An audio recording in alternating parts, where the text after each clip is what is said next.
Good morning. Welcome to Daily Focus. I apologize that I could not fit it in yesterday, but a very profitable day and some very enjoyable things that the Lord allowed us to experience in fellowship with some of our dear people. And we have a breakfast once a month at a restaurant for those in our church that can make it. And that is such a sweet time and just fun to interact and watch the love being shared one with another. And that's part of the Christian life. Well, I'm going to talk a little bit about that this morning when Paul is concluding his chapter 12 here. He is really going to zero in on this thought of unconditional love. And the Greek word agape love is the love of God. It's the type of love that is impossible for somebody to have if they're not saved. Agape love, 1 John 4, 7 and 8 says, this agape love is of God, and everyone that loveth is born of God and knoweth God, for God is love. In other words, you cannot agape love if you're not born of God and know God. And this is something that God gives to us. It really is a work of the Spirit of God within us that we get at our salvation when we become conduit for God to show his love, for God to love people through us. And boy, that's a motivation for us to want to walk in the Spirit and make sure that we are not a clogged vessel, that we're not a clogged pipe, that God isn't able to use us to love people or to love people through us. And so many times the idea that people think the opposite of love is hate, but really the opposite of agape love is selfishness. And so when we get selfish, we walk in the flesh and we're not able to fulfill the fruit of the Spirit. And so we want to make sure that we are that proper conduit. And Paul is really going to articulate that to the Corinthian church. And he says in verse number 14, behold, the third time I am ready to come to you, and I will not be burdensome to you, for I seek not yours, but you. For the children ought not to lay up for the parents, but the parents for the children. In other words, Paul is saying, I'm not coming to get anything from you. I'm not coming in order that you could be a blessing to me. I am coming that I might care for you, that I might provide for you, that I might give spiritual truth and insight and training and example for you. He said the children do not care for the parents in the sense of the natural. I know they do later in life, but in this design, parents don't look to their children and say, what all can you do for me? Proper parenting is really being able to care for your children, teach and train them, admonish them in the Lord, and help them to get the tools in order to be successful for the cause of Christ. And so this idea, Paul is saying, listen, I'm not coming to you so that I could benefit personally any more than a parent has children so that they can only benefit personally. That would be incredibly selfish, and it is the opposite of love.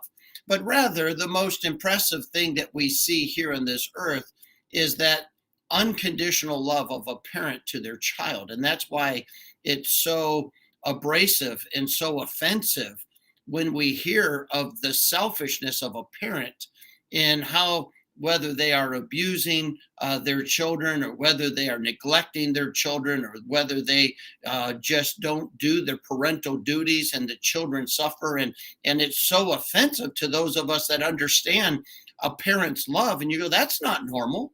That's not right. There's nothing right about that. A parent naturally loves their children. I've told my children as they were growing up, you'll never understand how much your mom and I love you until you have kids, and then you'll begin to understand it. because it's an amazing love that a parent has. And they're tied to that love is this precious responsibility, but viewed as a privilege. And I was talking to some of my kids over the holidays, and I was talking to them about when they have kids. Life changes, but you're happy about those changes. It's okay. All of a sudden, you get weary with a lack of sleep while they have infants and toddlers, but it's worth it because of your love for that child. Your schedule changes, your freedom changes, your spending habits change. Everything changes, but it's all okay because of how much you love these children. It's worth every bit of sacrifice. Why? Because of how much you love them. And that's what Paul is saying. Listen, I'm not here to get anything. I want to visit you in order to care for you, to love you. And then he says, I will very gladly spend and be spent for you. Though the more abundantly I love you, the less I be loved. But be it so. I did not burden you. Nevertheless, being crafty, I caught you with guile. Did I make you gain? Did I make a gain of you by any of them whom I sent unto you? I desire Titus. With him I sent a brother. Did Titus make gain of you? Walked we not in the same spirit? Walked we not in the same steps? Again, think ye that we excuse ourselves unto you? We speak before God in Christ, but we do all things, dearly beloved, for your edifying. In other words, Paul is saying, listen, the people I've sent to you to care for you, to help you, to guide you, to help you through some of these challenges your church has been facing, did they do it for their own personal gain? There's a lot of other stuff they could have done. But they gave themselves to you because they love you, and they loved you just like I love you, because of the fact that we walk in step with the same God. We walk in step with the same Spirit. We're being led to do the same things because of God, and because of that loyalty to Christ and that love for Christ and that desire to fulfill the responsibilities entrusted to us. We are lockstep together, and church, don't misunderstand. It is frustrating when you sacrifice and sacrifice and sacrifice, and it's never appreciated. But true agape love just loves anyway. When people say, well, I'm going to stop loving because I never get anything in return, well, that just proves it was never agape love. It was never unconditional. There was a condition tied to it. If you respond to my love, then I'll love you. But God is really pushing in this passage the importance that born again believers love each other with an agape love, an unconditional love, no expectations of anything in return. It's just being conduit for which God can fulfill, loving people through us. I hope that we'll be able to do that today and every day through this next year, and really see some growth in this area, and deny our flesh. Boy, it has so many conditions and so many things tied to it, and expectations.